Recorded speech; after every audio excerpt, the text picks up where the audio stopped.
Estimados alumnos, les doy la bienvenida a una nueva videolección. En este caso vamos a ver la estructura de las obras literarias, así que comencemos.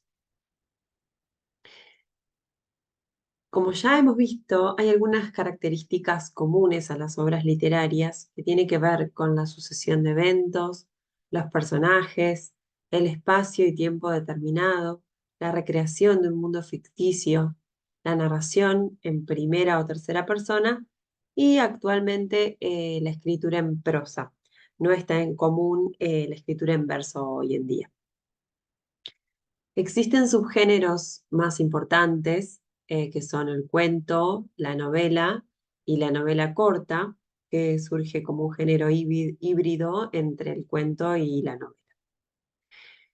Algunos elementos principales son la acción, que es la historia que se va desarrollando ante los ojos del lector. Existen acciones principales y secundarias dentro de una lógica verosímil o creíble. La estructura interna primero comienza con un planteamiento, que es la presentación de los personajes y del marco temporal y espacial. Luego el nudo o desenlace, que evoluciona el conflicto central de la historia hasta alcanzar el clímax narrativo, el punto donde convergen todos los hechos, personajes, conflictos y obstáculos de la historia. Y finalmente el desenlace, que es la resolución del conflicto y el final de los sucesos. Este puede ser eh, un desenlace feliz, positivo, alegre, neutro o negativo. Aquí tenemos en este gráfico la estructura narrativa clásica. Si vemos la línea negra, vemos cómo el punto de giro comienza con el comienzo del desarrollo, eh, hasta llegar a su punto máximo del clímax.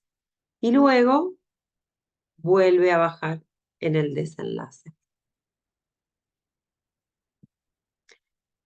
A pesar de que la mayoría de las obras literarias sigue ese esquema, hay nuevas estructuras narrativas. eh, por ejemplo, la que tiene un principio abrupto o también llamada in medias res, que inicia con la acción sin presentar a los personajes anteriormente. Esto es muy característico de la novela policial. La estructura inversa, en donde el autor adelanta el desenlace de la novela en las primeras páginas, o el final abierto. La historia no termina de resolverse. El lector siente que la acción se extiende más allá de los límites de la novela. Y esto es muy común en las sagas, ¿sí? Hablemos del tiempo, que es el desarrollo argumental, evoluciona a través del tiempo. No siempre se presenta de manera lineal. Suelen emplearse la temporización anacrónica, lo cual llamaremos analepsis o retrospección, en inglés flashback, que es un salto hacia atrás en el tiempo, o prolepsis o anticipación, que es flash forward, adelanto de acciones que aún no se han producido en el relato primario. Eh, esta analepsis es bastante común en lo que es la novela policial y como traductores debemos ser conscientes de esa temporalización porque tenemos que saber cómo traducirla. En cuanto al espacio físico en que se encuentran los personajes, bueno, son presentados a través de la descripción ya sea reales, los espacios pueden ser reales o ficticios, principales o secundarios, la caracterización, que por lo general hacen una descripción física, psicológica o mixta, ¿sí? De esos personajes. Tipos de personajes. Pueden ser agente de acción, que lleva el peso del desarrollo argumental y es el centro de atención de la historia narrada. Pueden ser del tipo de elemento decorativo, que no aporta nada fundamental a la acción, sino que da credibilidad a las acciones que le suceden al protagonista. O, esto no es muy común, pero también puede ser el portavoz de la ideología del autor. El narrador se introduce intelectualmente en la acción y aporta su punto de vista personal al desarrollo argumental. En cuanto al narrador, nosotros ya en la primera unidad estuvimos viendo eh, los diferentes tipos de narradores. El narrador es la voz que cuenta lo que sucede en la novela. Podemos tener un narrador omnisciente, un narrador personaje, puede estar la narración colectiva, que son diferentes voces de los personajes que están involucradas en la narración, y el narratario, que en realidad no es tan común tampoco, que es el personaje que en una ficción es el destinatario del relato hecho por el narrador y que justifica la propia existencia de la narración.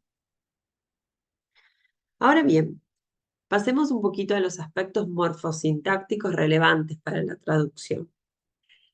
La extensión y la articulación del período oracional es un punto importante a tener en cuenta, ya que el inglés muestra una marcada preferencia por la yuxtaposición y la coordinación, mientras que el español hace un uso más amplio de la subordinación.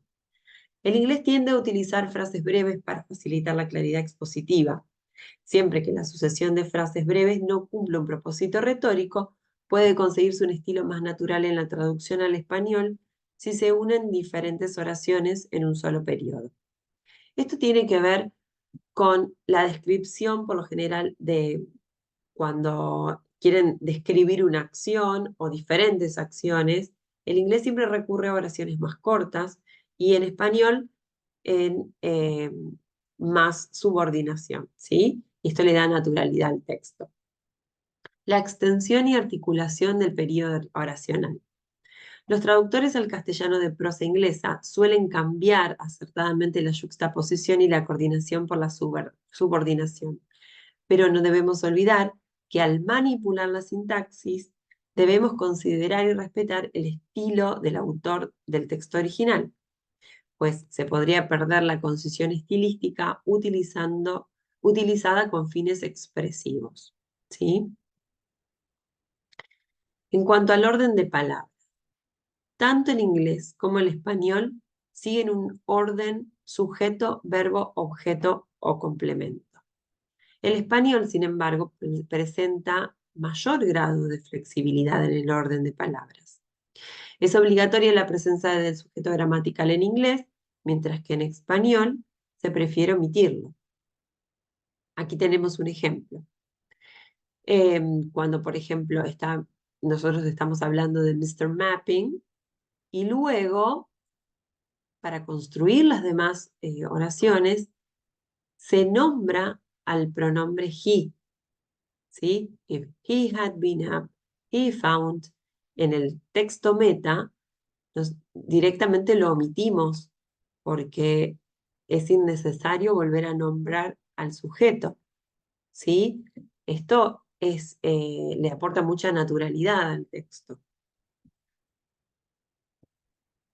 Con respecto a la posición del adjetivo. Mientras que en inglés la posición habitual del adjetivo es antepuesta al sustantivo, en español el adjetivo puede anteponerse o posponerse al sustantivo, y su valor puede variar según la posición. Se considera que el adjetivo pospuesto especifica y limita el significado del sustantivo, mientras que el antepuesto lo suplementa. Hace que tienda a valorarse más la cualidad expresada por el adjetivo y es más habitual en los textos literarios. En construcciones en las que el adjetivo califica a varios sustantivos, hay que evitar el peligro de traducir el adjetivo calificando únicamente el primero de ellos. El inglés tiene gran facilidad para yuxtaponer adjetivos. Normalmente, el adjetivo más cercano al sustantivo está ligado a él con más fuerza y se suele traducir junto a él.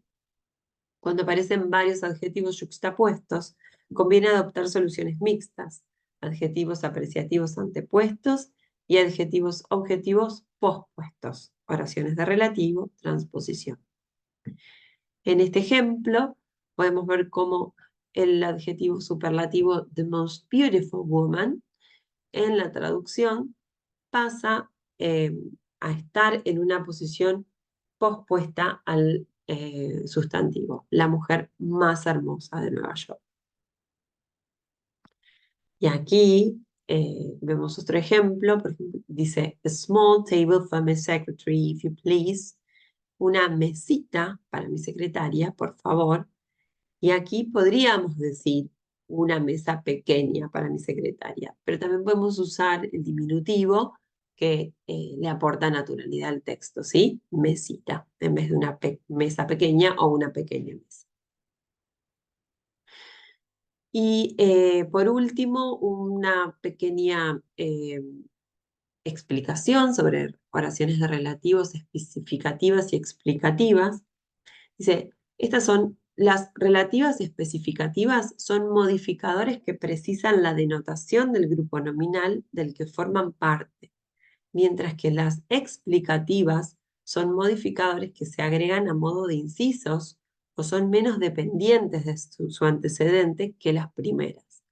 Como consecuencia de ellos, se pueden omitir a menudo sin que resulten afectadas las condiciones de verdad del resto del enunciado. Aquí tenemos un ejemplo. Dice, there were innumerable clues which came to nothing. Había innumerables pistas que no llevaron a nada. ¿Sí? Bueno, les agradezco el tiempo. Los invito a participar del foro y por supuesto que nos estamos viendo pronto. Gracias.